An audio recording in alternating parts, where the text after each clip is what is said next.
반갑습니다. 저번 시간에 이어서 금강경 이야기를 계속해 나가도록 하겠습니다. 기억을 되짚어 보면 금강경이라고 하는 것은 반야부 600권의 반야부 가운데 577권째에 해당하는 구마라집 스님께서 번역한 금강경을 저희들이 평소에 독경을 하고 있다 그랬습니다. 그러면서 일반 분들이 가장 많이 읽고 있는 번역된 책은 금강경 오가에라는 책을 많이 읽고 있는데, 실제로 경을 전문으로 보고 있는 그 학자들이나 스님들은 금강경 간정기라고 해서 규봉종밀 스님, 장수 자선 스님께서 이렇게 쓰신, 그러니까 이야기를 달아놓은 거죠. 당신들의 생각을 달아놓은 금강경 간정기라는 책을 기반으로 해서 금강경을 배우고 있다. 그러면서 왜 금강경 간정기를 사람들이 이제 제가 그걸 중심으로 왜 강의를 하느냐라고 했을 때, 우리가 공덕을 이루면은 번뇌가 사라진다라는 입장과 번뇌를 하나하나 제거해 나가면, 의심을 하나하나 제거해 나가면 공덕은 자연스럽게 이루어진다. 두 가지 입장을 표방을 한다 그랬어요. 무착보살께서는 공덕만 이루어지면 당연히 우리가 갖고 있는 의심 덩어리는 사라지게 되어 있다라고 보셨고, 그 동생이신 세친보살께서는 의심을 하나하나 제거해 나가면은 당연히 내가 이루지 않더라도 공덕은 자연스럽게 이루어진다. 그렇게 보셨죠. 그래서 금강경이 전체 6단락으로 이루어져 있는데 거의 대부분의 내용이 이 27가지의 의심을 부처님께서 풀이해 주는 내용으로 되어 있다 그랬습니다. 그러면서 오늘 이제 처음으로 나갈 부분이 6 부분으로 나누었을 때 첫 번째, 이 경이 어떤 인연으로 해서 이제 부처님께서 설법을 하시게 되었느냐라는 부분입니다. 그것을 소명태자가 금강경을 32단락으로 나누었어요. 그래서 첫 번째 제목을 법회 인유분, 이 법회가 인유, 일어나게 된 연유에 대해서 설명한 부분이다라고 제목을 다뤄놨죠. 그것을 한글로 이제 그 풀이된 거를 제가 잠깐만 읽어드리겠습니다. 짧으니까요. 이와 같이 내가 들었다. 어느 때 부처님께서 사이국 기수급 고덕원에서 큰 비구들 1250명, 50사람과 함께 계셨다. 그때 세존께서 밥때가 되자 가사를 수하시고 바리떼를 드시고 사유성으로 들어가 그 성 안에서 밥을 비셨다. 차례로 다 빌고는 계시던 곳으로 돌아와 진지를 잡수시고 나서 가사와 바리떼를 거두시고 발을 씻고는 자리를 펴고 앉으셨다. 내용이 굉장히 짧죠. 법회인유분이라고는 제목을 달아놨지만 내용을 보면은 굉장히 짧습니다. 그리고 특별할 것 없는 내용으로 구성되어 있어요. 때가 돼서 같이 머물고 있던 대중들과 같이 걸식하셨다가 그 수행하는 자리로 돌아오셔서 공양 잘 자시고 나서 밥상 잘 치운 다음에 자리를 깔끔하게 피고 나서 그 자리에 앉으셨다는 내용이 김강경이라는 법회 그 이야기를 일으키게 된 원인이라는 얘기입니다. 그러니까 누가 보면은 아니 뭐 특별한 거리가 없는데 이게 무슨 금강경이라고 하는 법회를 열 만한 거리가 됐느냐라는 그 의문점이 들 텐데, 옛날 어른 스님들께서는 그렇게 보질 않으셨어요. 이런 평상시의 모습 자체에서 우리가 그렇게 공부하고자 하는 개정의 사막이 다 갖추어졌다. 그렇게 보신 거죠. 하나하나 또 설명을 해드리도록 하겠습니다. 첫 단락이 이와 같이 내가 들었다. 누가 들었다? 사실 안한존자가 그 증명하는 겁니다. 왜 안한존자를 자꾸 언급하느냐? 부처님께서 인멸에 들어가시 전까지 부처님 곁에서 가장 오랫동안 그 시봉, 시자 역할을 했던 분이 안한존자예요. 10대 제자 가운데 안한존자죠. 그 안한존자가 옆에서 오랫동안 시봉을 하다 보니까 부처님 말씀을 가장 많이 들었기 때문에 가장 많이 기억을 하고 있어요. 그래서 부처님께서 인멸에 들고 나서 그때까지만 해도 그 책이라는, 그러니까 문자, 활자화된 책이 없다 보니까 부처님 말씀을 어떻게 기억했느냐 다 암송했습니다. 그러니까 머리가 다들 뛰어나셨는가 다 기억하셔가지고 그걸 암송을 했어요. 근데 누구는 이렇게 듣고 누구는 또 저렇게 듣고 이렇게 조금씩 차이가 있지 않겠습니까? 그러다 보니까 500대 아라한들이 모여서 어느 때에 부처님께서 이러이러한 말씀을 하셨다라고 줄줄줄줄줄 이렇게 암송을 하면 나머지 분들이 듣고선 인정을 해주는 거예요. 아, 내가 그 자리에 있었는데 나도 그렇게 들었다. 그리고 최종적으로 안한존자도 아, 제가 옆에서 시봉하다 보니까 부처님께서 그때 그렇게 말씀하셨다라고 인정을 해주는 부분입니다. 그래서 이와 같이 내가 들었다라고 경전에서 항상 맨 앞부분에 조금도 의심 없이 틀림없이 이렇게 말씀하셨다라는 것을 증명해 주는 부분이지요. 경전을 보면은 사실은 부처님께서 많은 말씀하신 듯한데 부처님께서는 말년에 이렇게 몸이 많이 안 좋으셨는가 봐요. 허리도 많이 안 좋으시다 보니까 그 많은 사람들 앞에서 당신이 법회를 처음부터 끝까지 이끌어 나가지질 않고 조금 하다가 중간에 이제 안한존자 보고 야 네가 대신 좀 얘기 좀 해줘 그랬는가 봐요. 그런 일이 자주 있었대요. 안한존자가 부처님을 대신해서 법에 대해서 불법에 대해서 이렇게 말씀하시면은 서로 이제 논쟁이 붙는가 봅니다. 이게 맞다 저게 맞다 서로 논쟁이 붙으면 부처님께서 그때서야 또 다시 정리를 해서 당신이 또 좋은 말씀을 해주셨는가 봐요. 왜 안한존자한테 이렇게 법문을 대신 맡기고 했느냐? 허리가 많이 안 좋으셨던 거 봐요. 나 허리 아프니까 안하나 내 대신 좀 법문 좀 해라 해줘야 되겠다. 그렇게 여러 번 말씀하셨대요. 누가 보면은 깨달음을 얻으신 부처님이신데 이렇게 몸에 이렇게 이상이 많으신가? 이렇게 일반 중생들처럼 병을 이렇게 갖고 계시네라고 생각할 텐데 서가모니 부처님께서 깨닫기 이전에는 고타마 시타르타였죠. 그 몸뚱아리는 깨닫거나 깨닫지 않거나 전생에 지은 업에 의해서 받은 몸뚱아리예요. 그러니 당신이 현생에서 깨달음을 설사 얻어서 부처님이라 불리운다 하더라도 전생에 지은 업으로 인해서 받은 이 몸뚱아리는 마지막 그 명을 마칠 때까지는 전생의 업에 끄달릴 수밖에 없죠. 제가 작년에 초여름 때쯤 돼서 서울에 있을 때 법당에 이제 정리를 하고 있는데 어떤 한 보살님이 오셔가지고 저를 아는 체를 해요. 그래서 저는 걸굴이 가물가물한데 그분이 반갑게 맞이하면서 저보고 앉으라면서 절을 하겠답니다.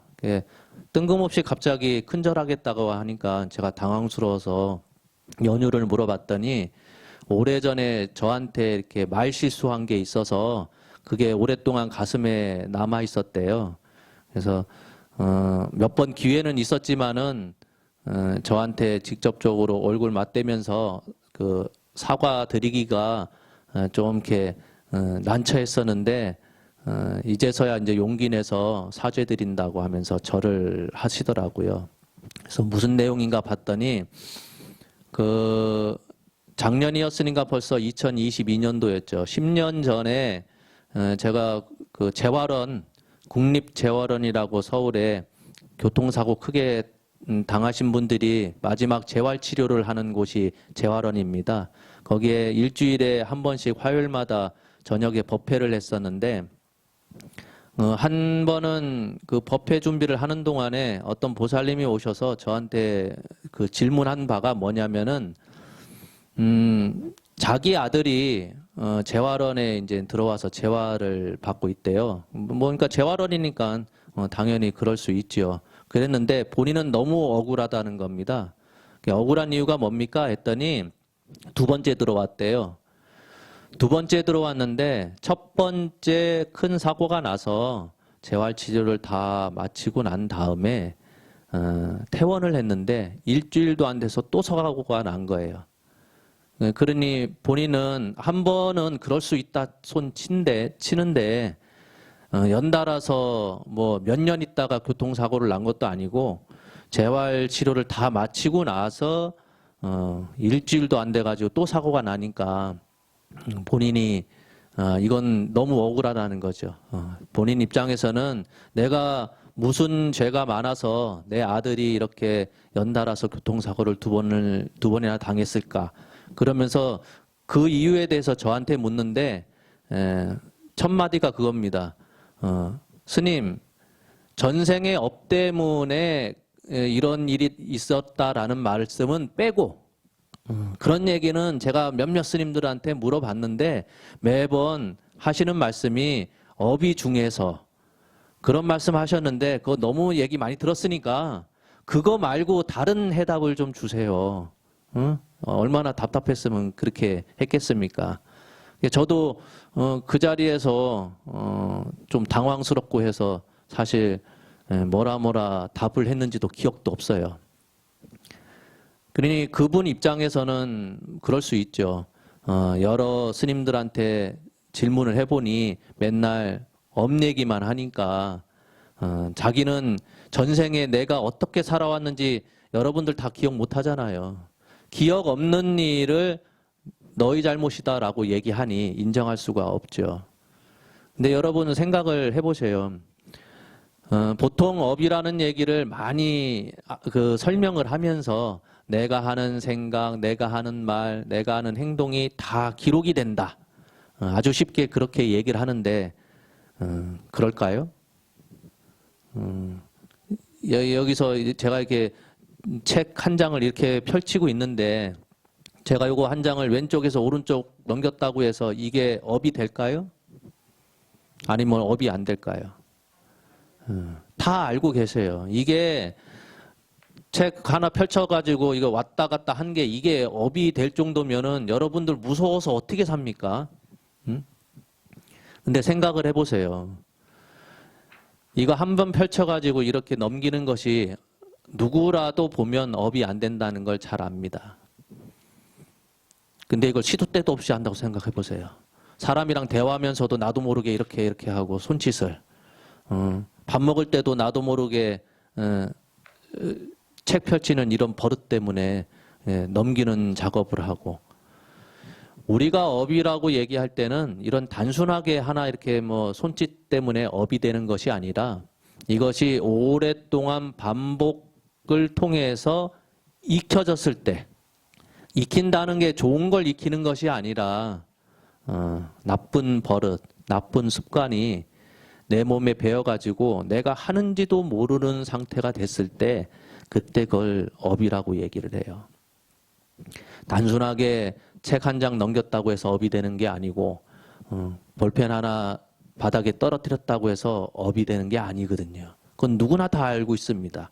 근데 업이라고 이름을 붙이는 그 순간에 그러면 내가 얼마나 오랫동안 그 단순한 행위를 반복을 했을까?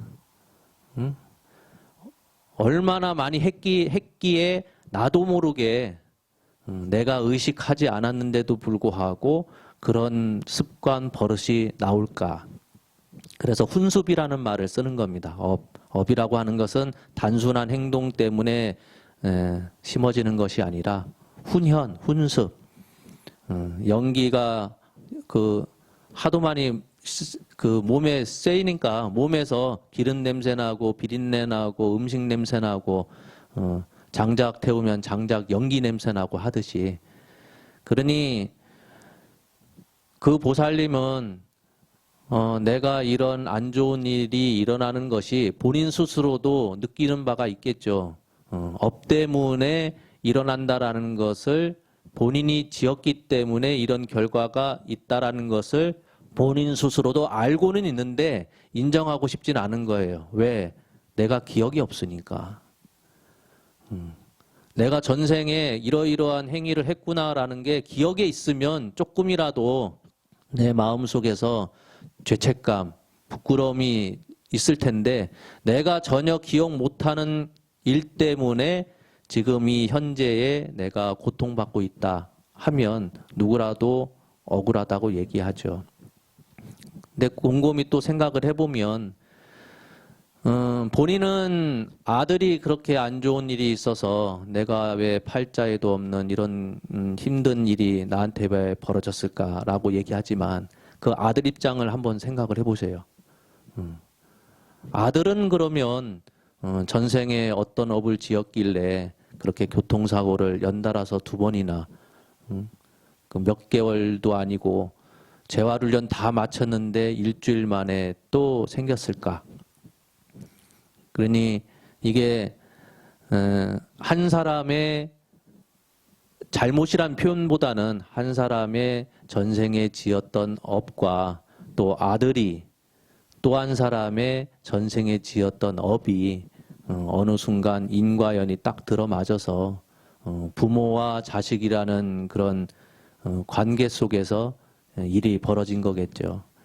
그런 일이 있고 나서 저는 이제 어물쩡 제대로 답변 못하고 업 얘기하지 말라고 하니까 뭐 드릴 말도 없다 보니 어떻게 위로를 해줄 수도 없고 그냥 어물쩡 그 재활원법회 마치고 나서 사실은 까맣게 잊고 있었어요. 잊고 있다가 10년 지나서 그 보살님이 법당에서 절 보더니만 이제 그때 본인이 굉장히 무례했었다고 하면서 사죄를 하더라고요. 아마 10년 전과 그대로 그 삶 자체가 변하지 않았다면은 저도 그때 당시에 22년도 작년이죠. 작년도에도 똑같이 그냥 별말 못하고 위로의 말 한마디 못하고 그냥 지냈을 것 같아요. 근데 10년 동안에 저도 이 생각 저 생각 하다 보니 제 스스로도 반성하는 바가 말은 업이라는 말을 자주 쓰고 쉽게 그 제가자들한테 얘긴 했지만 내 스스로가 업이 무엇일까라는 거에 대해서 곰곰이 생각해 봤던가. 그게 불교대학에서 강의를 오랫동안 하면서 내 스스로가 많이 반성하고 많이 공부가 됐던 것 같아요. 이처럼 부처님조차도 당신이 지었던 업에 의해서 당신 몸뚱아리가 병이 생기는 것을 막지를 못했거든요. 막지를 못했다는 것보다는 막지를 않은 거죠. 인정한 부분이죠. 백장 스님이 하루는 법문을 하시는데 한 노인네가 자기 법문을 끝까지 듣고선 안 가고 있더라는 겁니다. 그래서 불러가지고 무슨 일이십니까? 했더니 그 노인네가 하는 말이